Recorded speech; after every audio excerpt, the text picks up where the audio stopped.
Hello everyone, నేను మీ Bhargavi. Welcome to Bhagi's lifestyle. ఈరోజు మన స్పెషల్ చుక్కకూర ఎండు రొయ్యలు. ఈ చుక్కకూర ఎండు రొయ్యల కాంబినేషన్ సూపర్గా ఉంటుందండి. జనరల్గా కొంతమంది ఎండు రొయ్యలు స్మెల్ వస్తూ ఉంటాయని తినడానికి ఇష్టపడరు. ఇలా చుక్కకూర కాంబినేషన్లో ఒకసారి ట్రై చేయండి, మీకు తప్పకుండా నచ్చుతుంది. ఈ రెసిపీని చాలా ఈజీగా, క్విక్గా అండ్ టేస్టీగా ప్రిపేర్ చేసుకోవచ్చు. ఇప్పుడు చుక్కకూర ఎండు రొయ్యల కర్రీకి కావాల్సిన ఇంగ్రీడియంట్స్ చూద్దాం. చుక్కకూర, ఉల్లిపాయలు, పచ్చిమిర్చి, సాల్ట్, ఎండు రొయ్యలు, పసుపు, ఆయిల్. స్టవ్ మీద కడాయి పెట్టుకుని 2 టేబుల్ స్పూన్ల ఆయిల్ వేసుకోండి. ఆయిల్ కొంచెం హీట్ అయిన తర్వాత ఒక చిన్న కప్పు ఎండు రొయ్యలు వేసుకోండి. ఈ ఎండు రొయ్యలు క్లీన్ చేసుకుని నీళ్ళతో శుభ్రంగా కడగాలి.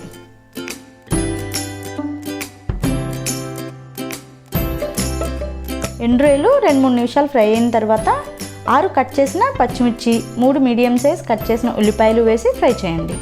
ఉల్లిపాయ ముక్కలు కొంచెం పెద్ద సైజు ముక్కలుగా కట్ చేసుకోవాలి.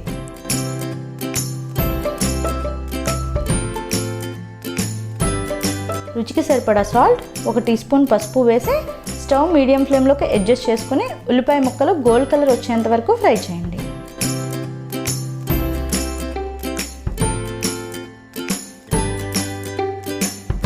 ఉల్లిపాయ ముక్కలు మగ్గిన తర్వాత చుక్కకూర యాడ్ చేసుకోండి. ఇక్కడ నేను 4 కట్టల చుక్కకూర తీసుకుని క్లీన్ చేసి ఇలా కట్ చేసుకున్నాను.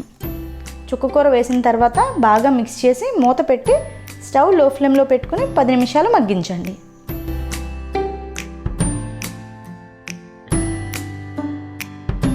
పది నిమిషాలు మగ్గిన తర్వాత ఇలా చుక్కకూరలోంచి నీరు వచ్చేస్తుందండి. ఈ నీరంతా ఎగిరిపోయి కర్రీ దగ్గర పడేంత వరకు ఉడికించుకుని స్టవ్ ఆఫ్ చేసేయండి.